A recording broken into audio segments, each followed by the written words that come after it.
Habari mtazamaji, ni matumaini yangu kuwa mzima na buheri wa afya. Karibu sasa katika Kurasa, dakika chache za kukufahamisha machache katika mengi yaliyofika mezani kwetu kwa hii leo.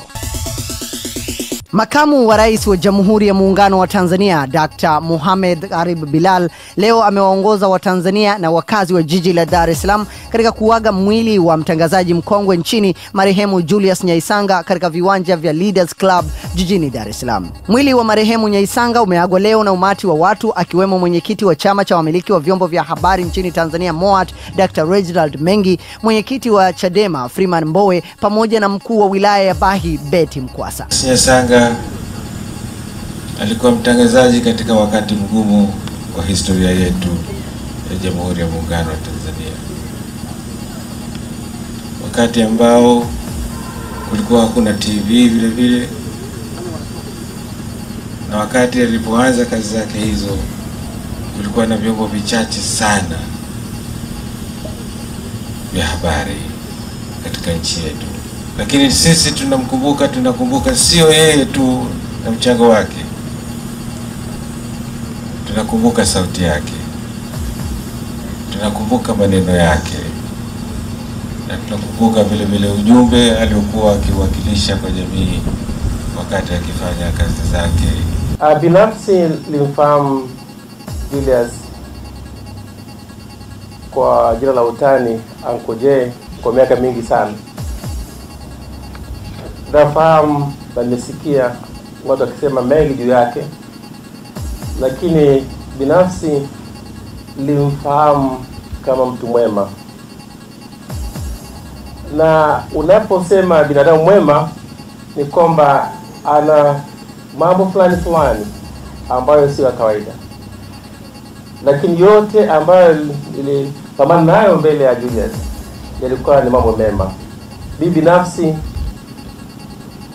kwa lugha ya Kiingereza nasema I'll miss him a lot. Ningependa kumwambia tu Uncle J kwa heri ya kuonana. Julius Nyaisanga alikuwa mwalimu. Watu wengi ambao tunawasikia leo hii katika vituo mbalimbali vya radio ni wanafunzi au ni uzao wa Julius Nyaisanga. Julius Nyaisanga alikuwa kiongozi kabla hajawa Abud Radio na baada ya kuwa Abud Radio.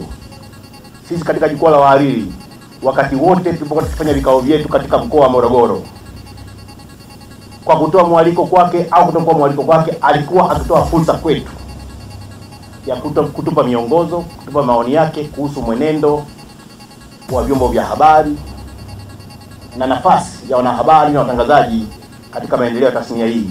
Julius Nyaisanga alifariki Jumapili asubuhi katika hospitali ya Mazimbu mkoani Morogoro, ambapo alikuwa amelazwa akisumbuliwa na tatizo la kisukari. Mwili wake umesafirishwa kuelekea Tarime mkoani Mara kwa mazishi. Mungu ailaze roho ya marehemu pema peponi. Amin. Tumalizie kurasa kwa hili. Mahakama ya Tanzania imesema inaanza mchakato wa kuhakikisha kuwa inatumia teknolojia ya habari na mawasiliano TEHAMA kwa sehemu kubwa katika uhifadhi wa nyaraka, ikiwa ni sehemu ya maboresho ya mahakama nchini Tanzania.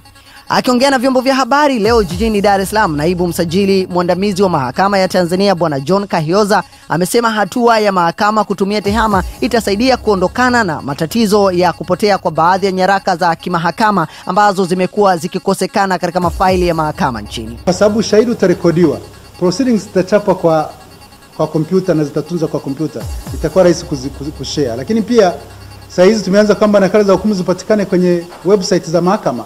Huo mradi sasa hizi unaendelea, na nafikiri nayo kutokana na budget kumeimarishwa bodi yetu ya kutoa tunaita raw reports, kutoa taarifa za kesi.